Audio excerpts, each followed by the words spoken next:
ये भक्ति के लिए शरीर अति आवश्यक है। ये जीव बिना शरीर के कुछ कर नहीं सकता। सही बात है। क्योंकि इस संसार में सिर्फ दो वस्तु हैं, एक जड़ और एक चेतन। जड़ चेतन दो वस्तु हैं, इसके अलावा तीसरा कुछ दिखता नहीं। तीसरा जो कल्पना करते हैं वो अलग की बात है।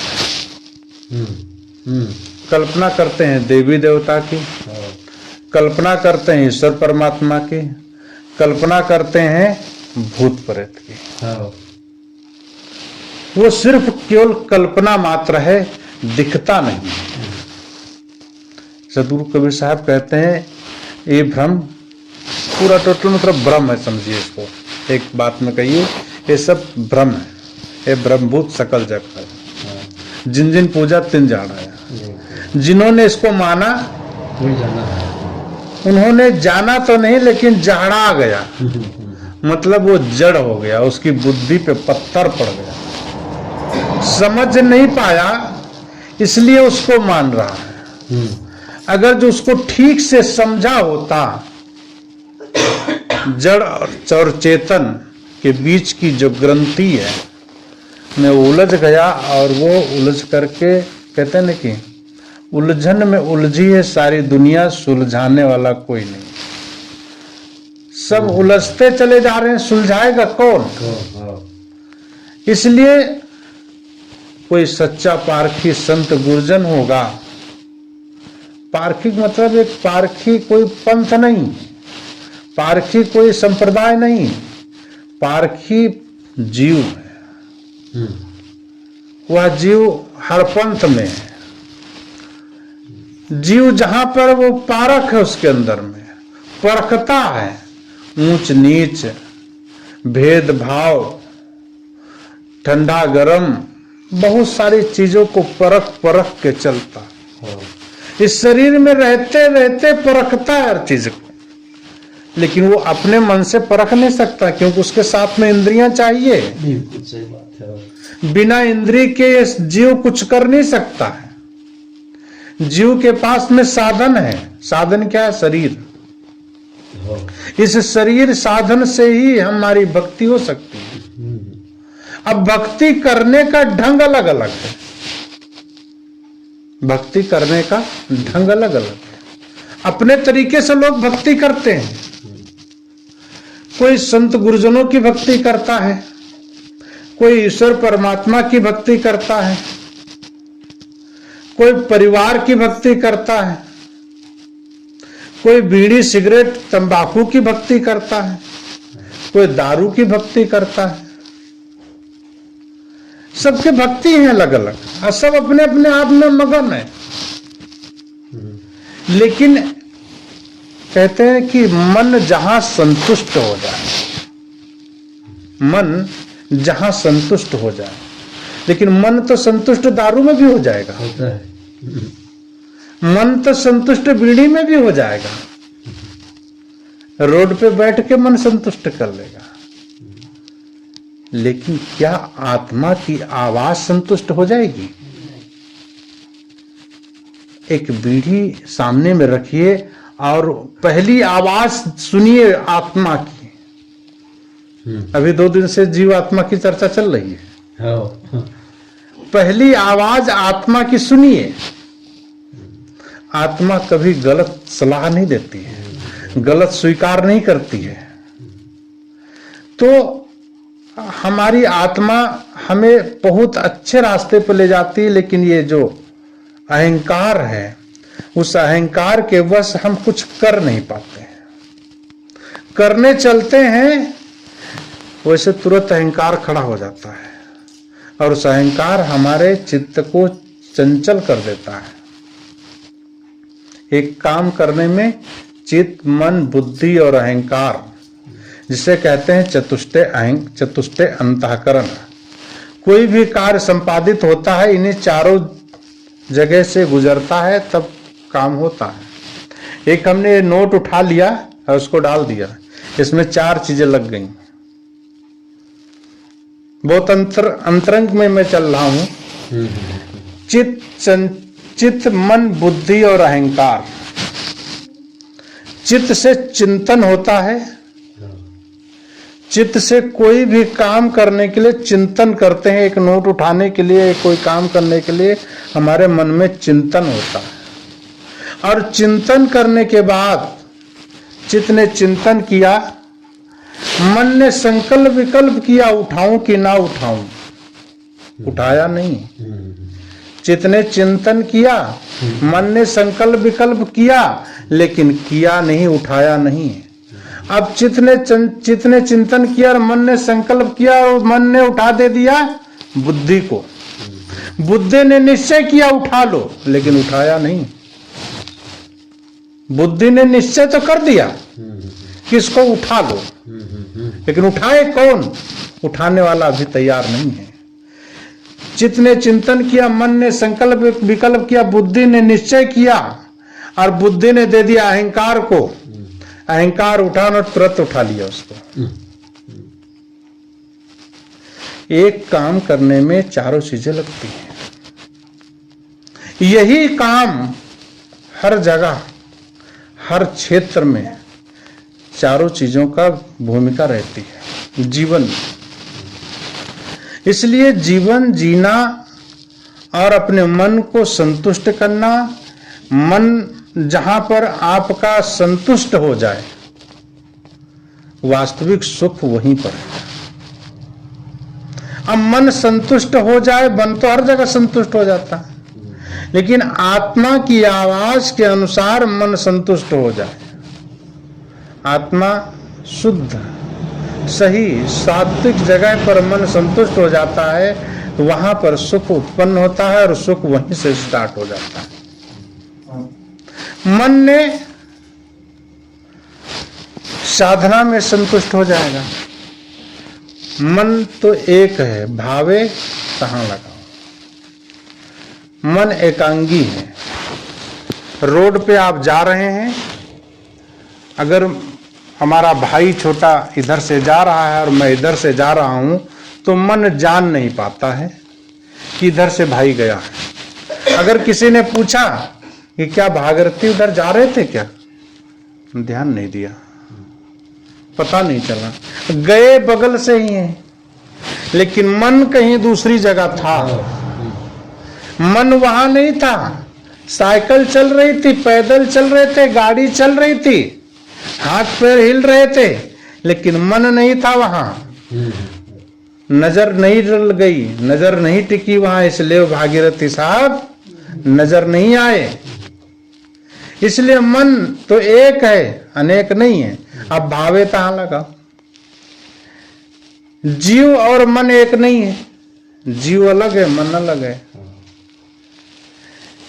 जीव जैसा हम कहते हैं, आत्मा जैसा कहती है, वैसा मन करता है। इसलिए मन से हम कहें कि तू साधना कर, तो मन चुपचाप बैठ के साधना करेगा। मन से हम कहेंगे सेवा कर, तो मन चुपचाप सेवा करेगा। मन कहिए एक गुलाम। लेकिन ये कब होता है? जब साधना पथ हमारा का पूरा मन समर्पण हो जाता है साधना के प्रति, हमारा मन सेवा के प्रति, हमारा मन साहब के चरणों में मन लग जाता है, तब हमारा मन गुलाम हो जाता है। अन्यथा मन हम ही को गुलाम बना लेता है। मन हम ही को गुलाम बना लेता है। दुर्व्यसन करने में, गंदी आदतों में हमारा जीवन समा जाता है और हमें वो भान नहीं रहता है जो हमें करना चाहिए, जिसलिए हम यहाँ आए हैं। हमें तो साधना करनी चाहिए था, हमें भक्ति करनी चाहिए, हमें परिवार में संतुष्ट होना चाहिए, जितना हमने कमाया उतने में मौज मस्ती करना चाहिए। लेकिन नहीं, जितना कमाया है उससे ज्यादा और की चाह, और जितना है उसको खर्च नहीं करना। हम जितना कमाते हैं उसको अगर सही तरीके से खर्च कर लें तो हमें संतुष्टि हो जाए। हमारे खेत में 2 कुंटल गेहूं हुआ है, ठीक है, आप अगले साल के लिए 4 कुंटल की तैयारी करें, लेकिन जो 2 कुंटल आपका हुआ उसको ठीक से खा तो ले, नहीं तो चूहे खा जाएंगे, दिमाग खा जाएगी, उसके जो घुन खा जाएंगे, कहीं न कहीं लग जाएगा। इसलिए कुल मिलाकर के कहने का मतलब है कि जहां पर है वहां पर संतुष्ट और समर्पण की जरूरत है। इसलिए हमारे जीवन में जरूरत है साधना की। तो साधना हम क्या करें, कैसे करें, क्यों करें? साधना क्यों करें भाई? हम क्या जरूरत है हमें साधना करने से? खाओ पियो मौज करो, क्या करना है? तो खाओ पियो मौज करो इसीलिए हमारी जिंदगी मिली है क्या? क्या हमारा जीवन इसीलिए हुआ है? खाना पीना सोना जागना मर जाना? नहीं, कुछ कम से कम हमारे मन को शांति मिलना चाहिए। मन हमारा समर्पण होगा, शांति उतनी ही मिलेगी। अब समर्पण हमें अपने आप में होना पड़ेगा। जीवन समर्पण से ही होना चाहिए। जितना समर्पण होगा उतना जीवन में सुख और शांति प्रदान होगी। इसके लिए हमें साधना करनी पड़ेगी। अब मन साधना क्या करेंगे? मन की साधना करना है, मन की साधना करना है, ध्यान करना है, पूजा करना, अर्चना करना है।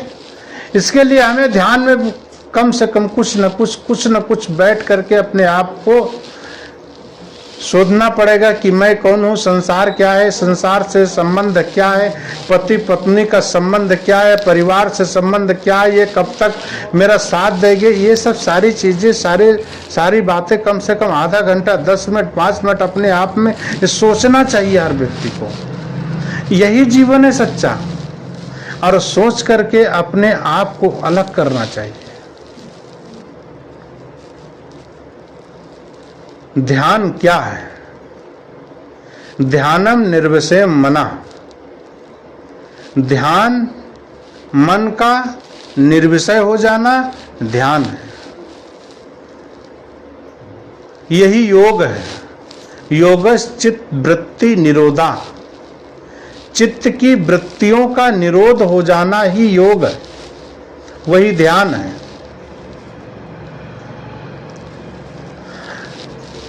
सबसे सरल तरीका बताया गया है कि कहीं न कहीं हम कोई न कोई आलंबन ले और अपने मन को वहां पर टिकाएं। जिस भगवान को आप मानते हैं, जिस चित्र को आप मानते हैं, वो चित्र को सामने रखिए और सामने में रख करके अपने मन को वहां पर टिकाइए। देखिए हमारा मन वहां पर कितनी देर तक टिकता है,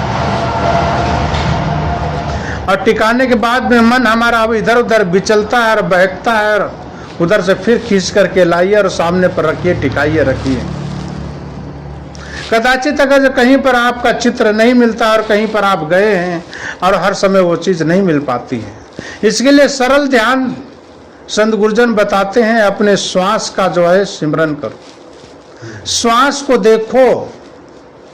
श्वास का सिमरन करने का मतलब उसको गिनने की जरूरत नहीं है कि श्वास कितनी आ रही कितनी जा रही है, उसको गिनने की जरूरत नहीं है।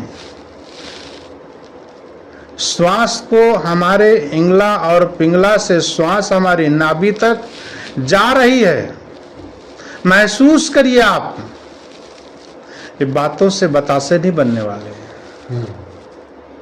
हम बता दें आपके कान सुनने होने वाला नहीं, इसके अभ्यास करने पड़ेगा। हम कर सकते हैं, आप कर सकते हैं, दुनिया कर सकती है, सब कुछ सब कोई कर सकते हैं, लेकिन इसके लिए समय चाहिए, निरंतर निरंतर निरंतर चाहिए, रोज रोज चाहिए। कभी 1 मिनट आपका मन एकाग्र होगा, कभी 2 मिनट होगा, कभी 10 मिनट होगा, कभी 5 मिनट होगा। ऐसे समय समय धीरे धीरे करेंगे तो आपका मन एकाग्र हो जाएगा। और श्वास एक आलंबन है। साहब जी कहते हैं कि श्वास को देखिए आप, नाक से श्वास अंदर गई और वो श्वास कहाँ तक जा रही है और कहाँ से छूते छूते छूते छूते कहाँ तक पहुँच रही है, और वो नाभि से श्वास पुनः फिर ऊपर आती है और फिर बाहर निकलती है। इसी क्रम को देखते रहिए और अपने मन को उस श्वास पे भिड़ा दीजिए।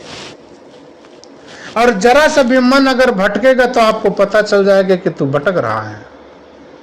यही श्वास का सिमरन है, यही अजपा है। इसको जपने की जरूरत नहीं है, सिर्फ उसे देखने की जरूरत है। सिर्फ मन को शांत करने की जरूरत है। सारे आलंबन को तोड़ करके अपने मन को वहां पर लगाने की जरूरत है। और साहब बोलते हैं इससे भी बढ़कर अलग ध्यान है, इससे भी ऊंचाई पर है। श्वास तो एक आलंबन हो गया, श्वास का एक सहारा हो गया। श्वास का भी सहारा नहीं लेना। साहब कहते हैं कि ध्यान में बैठो और मन को निर्विषय हो जाने दो। मन से कुछ भी मत सोचो, कुछ भी मत कल्पना करो, कुछ भी कोई भी कल्पना नाम के चित्र आपके शरीर से, आपके मन से ना हो। असली ध्यान हुआ।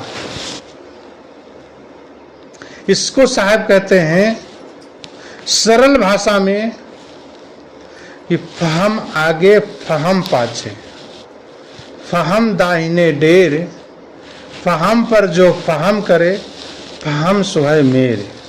सदगुरु कबीर साहब बीजक ग्रंथ में साखियों में साखी आती है। साहब फिर कहते हैं कि सहज ध्यान रहो, सहज ध्यान रहो। सहज, कितना सहज हो सके। शरीर को दुखाओ मत, शरीर को तड़फाओ मत, शरीर को व्याकुल मत करो। शरीर को ढीला छोड़ दो और अपने मन पर काम करना चालू कर दो, तो ध्यानम निर्विषय मना, मन निर्विषय हो जाएगा। लेकिन कब? जब व्यवहार की दशा सुधरेगी तब हमारा परमार्थ में मन लगेगा। अगर जो हमारा व्यवहार में, अगर जो किसी से, हमसे सुबह से शाम तक किसी से कटुता हुई है, पति पत्नी में लड़ाई हुई है, बहन भाई में लड़ाई हुई है, माँ बाप में लड़ाई हुई है, परिवार पड़ोसियों से लड़ाई हुई है, तो मन ये हमारा वही बातें सोचता है। और जब मन हमारा वही बातें सोचता है, हम ध्यान में बैठेंगे तो वही चंचल मन वही सोचेगा, वही विचार करेगा, वही बार बार वही पलट पलट करके लाके खड़ा करेगा। इसलिए साहब कहते हैं कि व्यवहार को कितना निर्मल बना लो, व्यवहार को कितना सरल बना लो, जो अपने आप को सरल से सरल बन जाए हम। और जितना हम सरल बनेंगे उतना हमारा मन संतुष्ट होगा और मन समर्पण की भावना में जागृत होगा। और जितना मन समर्पण होगा उतना मन हमारा चंचल से दूर हो, चंचलता खत्म हो जाएगी।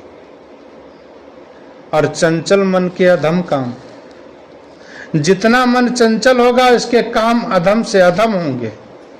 मतलब गलत निगाहें होंगी, गलत तरीके से चाल चलन होंगे, गलत तरीके से वाणी भाषा निकलेगी, गलत तरीके से कर्म हो जाएंगे।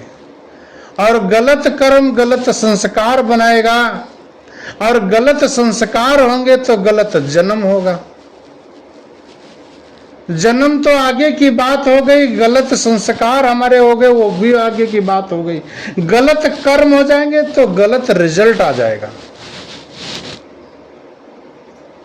और यह गलत रिजल्ट इसका तुरंत होता है, नेगेटिव का पॉजिटिव तुरंत आता है। आपसे जरा सी गलती हुई, एक प्रैक्टिकल लीजिए,